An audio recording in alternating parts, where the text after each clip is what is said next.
నమస్తే, welcome to dot news. వాడుకున్నన్ని రోజులు వాడుకుని అవసరం అయిపోయాక పక్కన పెట్టడం చంద్రబాబు స్టైల్.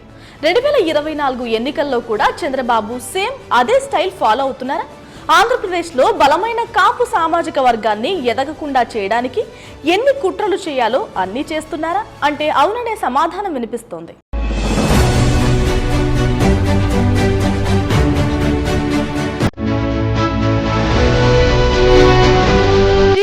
జనసేన బీజేపీ కూటమి పొత్తులో భాగంగా భారతీయ జనతా పార్టీకి ప్రకటించిన 6 ఎంపీ సీట్లు 10 ఎమ్మెల్యే సీట్లు దక్కాయి.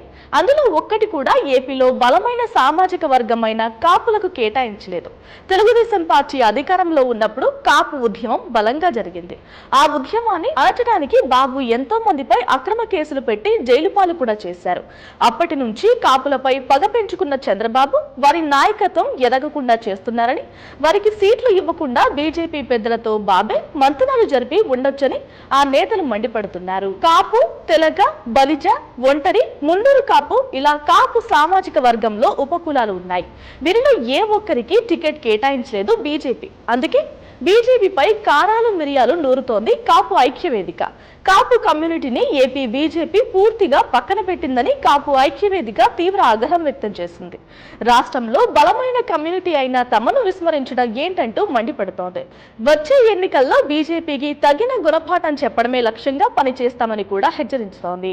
టీడీపీ అధినేత చంద్రబాబు ఏపీ బీజేపీ అధ్యక్షురాలు పురంధేశ్వరిని కలిసి కావాలనే కాపులకు అన్యాయం చేశారంటూ కాపు ఐక్యవేదిక ఆరోపిస్తోంది. పవన్ కళ్యాణ్ కూడా తాను ఎమ్మెల్యే అవ్వడానికి కాపుల ఆత్మ గౌరవాన్ని చంద్రబాబు మోకాళ్లపై పెట్టి జనసేన పార్టీకి కేవలం 21 సీట్లు మాత్రమే తీసుకున్నారని ఆరోపిస్తున్నారు. 2014 ఎన్నికల్లో బాబు అధికారంలోకి వచ్చిన 6 నెలల్లోనే కాపులకు బీసీ రిజర్వేషన్లు కల్పిస్తామని హామీ ఇచ్చి మాట తప్పారని, అలాంటి బాబుని నమ్మి పవన్ కళ్యాణ్ ఇలా కాపుల ఆత్మ గౌరవం తాకట్టు పెట్టడం కరెక్ట్ కాదని అంటున్నారు.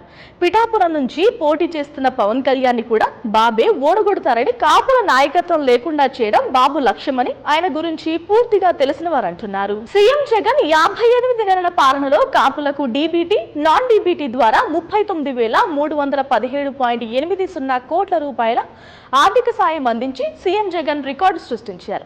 దీంతో వారి ఓట్లు ఎలాగూ రావనే ఉద్దేశంతోనే బాబు ఇలా కాపు నేతల్ని తొక్కేశారనే ప్రచారం జరుగుతోంది.